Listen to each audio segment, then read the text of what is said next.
Hi luxurious queens, welcome back to Life with Lokie, and today is the big reveal on how I fared on this month's No Buy Challenge.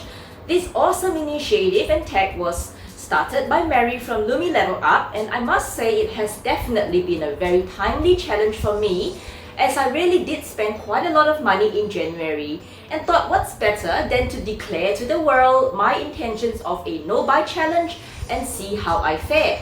For those of you new here, hello, my name is Lokie and I enjoy talking about Hermes and vintage luxury, and I enjoy chit-chatting about luxury and such. So if you enjoy content like this, then I would love to invite you to join my channel and subscribe so we can connect long term. Also, if you're wondering what this February challenge is about, I would leave the link up here so you can catch the first part of it and keep updated. Now let's get started.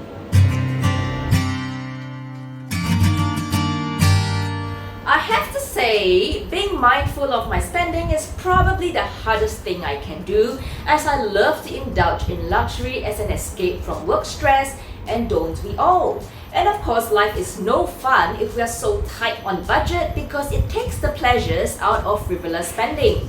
Well, my intentions of participating in this challenge was to cut back on unnecessary big spends like luxury bags, to practice mindfulness, and to eventually save up enough to purchase a holiday house this year. I have to say I'm very happy that I successfully managed to not spend a cent on luxury this month, or even purchase any luxury accessories or major entertainment at all, although there were a few close shaves, which was that Chanel full flap I spoke about last video. Well, that was a lot of willpower and self-control on my part, and today I would love to share with you some strategies I used to overcome the temptation. First things first, when I started this challenge, I was really quite lost on how to go about it, because usually I would be mindlessly scrolling through Instagram in my free time, absorbing all the media influencers and catching up on the next big thing or the next trend.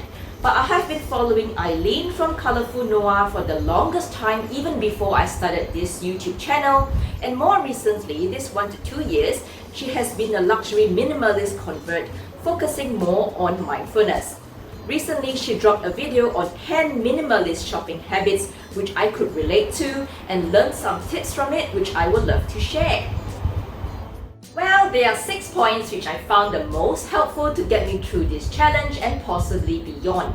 The first is, my house is not a store. I can understand where she's coming from, because sometimes we get too carried away as consumers that we need to have every color shade of the bag or every shade of SLG and display at home just like we see at the store. However, we need to be mindful that the store is selling a lifestyle and my house is not a museum. The second tip was that I am not defined by my things.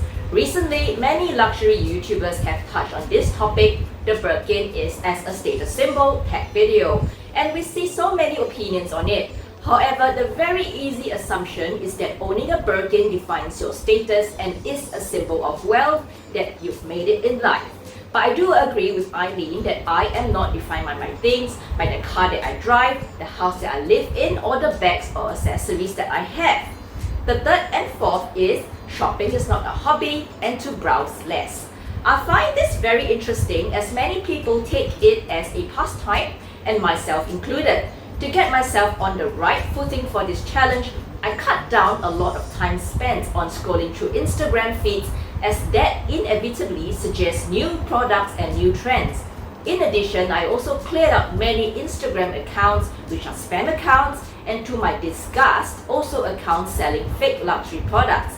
Also, I tend to attend weekly luxury auctions, which this month I have stopped attending because of this challenge, and also not to add further clutter to my existing collection.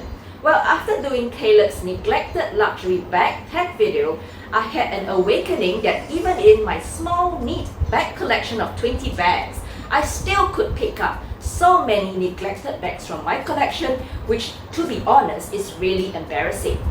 Eileen also spoke about thinking about how many hours of work that luxury item may cost before a purchase. I have used this concept on a few occasions, and it has saved me multiple times. As I was still itching to get something small like an SLG and wanted to start a Chanel collection, I looked into vintage flaps, which was and is quite affordable even with the drastic price increases at the Chanel boutique, and same for Louis Vuitton. But when I used that concept into translating the cost into 20, 30, 40 hours of work, I was turned off by even buying the smallest of luxury and would rather save it up for something more substantial in future. And lastly, the FOMO will pass. What I used to do was to screenshot the item or put it to cart but never carry through with the transaction and then revisit it another day or a week later. Sometimes with a fresher perspective or with a different mood, I may find that I may not want that item anymore and eventually not purchase it. Translating this into bigger ticket items, this gives me more time to think if the item is really suitable for my lifestyle and if I can live without it. I also felt that doing the challenge with friends was the most helpful as well because we all have a similar goal in mind and was each other's little cheerleader. It was very comforting to know and watch the other YouTubers also talking about their near misses and challenges during the month of February. Well, overall, I found these few new shopping strategies really useful and effective in mindful spending for the challenge this month. Moving forward, I am more than happy to continue with these healthy spending habits. And if you're looking into luxury minimalism like myself, or even just being mindful with spending, then I would urge you to have a look at Eileen's channel on Colorful Noir as well, which I will link it down below. If anything, I quite enjoy luxury minimalism for now, and we can always support each other if you're into it as well. I hope you enjoyed today's sharing session and do subscribe to my channel and let's connect long term. Meanwhile, take care queens and see you next week, and of course it's my time to watch all the other ladies and see how they went with the challenge. Goodbye!